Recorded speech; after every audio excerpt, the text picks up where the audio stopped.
গাজা শহর খুঁজছেন? এই হচ্ছে সেটির বর্তমান অবস্থা। মানচিত্র আর স্মৃতির সেই গাজা শহরের কিছুই এখন আর অবশিষ্ট নেই।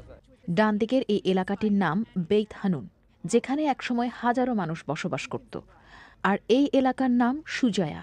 গোটা এলাকা এখন ধ্বংসস্তূপে ঠাসা, সেখানে কোনো ভবন অবশিষ্ট নেই, বরং ১৮০ ডিগ্রি এলাকা জুড়ে কেবলই একঘেয়ে ধূসর সমতল ভূমি। যুদ্ধ শুরুর আগে যারা গাজায় বসবাস করতেন তাদের কাছে এটি এখন এক অচেনা শহর। দেখে বোঝার উপায় নেই যে এখানে একসময় পার্ক ছিল, ছিল প্রশস্ত রাস্তা যেখানে যানজট লেগে থাকত। রাস্তার ধারে ছিল রেস্তোরাঁ, উপকূল ঘেঁষে ছিল চমৎকার গ্রাম। ২ বছরের একটি যুদ্ধ গাজার কি হাল করেছে, এই দৃশ্য সেটারই একটি নমুনা মাত্র। আমরা এখন সেই ইয়েলো লাইনের কাছাকাছি অবস্থান করছি, যেটি গাজাকে ২ ভাগে বিভক্ত করেছে। আমরা দাঁড়িয়ে রয়েছি ইসরায়েলের অংশে, আর সামনের ওই এলাকাটি রয়েছে হামাসের নিয়ন্ত্রণে।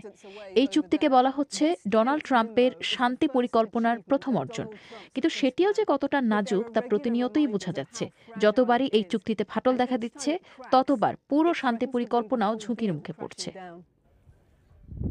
শান্তি পরিকল্পনা বাস্তবায়নের প্রচেষ্টা চালাচ্ছে বলে জানিয়েছে যুক্তরাষ্ট্র, কিন্তু ইসরায়েলি সেনারা বলছেন যে তারা নিহত সব জিম্মির মরদেহ এখনও বুঝে পাননি।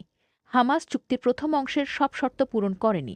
তারা তাদের অস্ত্র সমর্পণ করে ক্ষমতা হস্তান্তর না করা পর্যন্ত এখান থেকে যাবে না বলে জানিয়েছেন ইসরায়েলি সেনারা। এদিকে যুদ্ধবিধ্বস্ত গাজায় বিনিয়োগের সুযোগ দেখতে পাচ্ছেন বলে জানিয়েছেন মার্কিন প্রেসিডেন্ট ডোনাল্ড ট্রাম্প। গাজার বাসিন্দাদের বাড়িঘর গুঁড়িয়ে দেওয়া হয়েছে, ভূমিতেও বিনিয়োগকারীদের চোখ পড়েছে। এ অবস্থার মধ্যে গাজার বাসিন্দারা তাদের ভূমির ভবিষ্যৎ নির্ধারণে কতটা ভূমিকা রাখতে পারবেন, সেটা একটা বড় প্রশ্ন।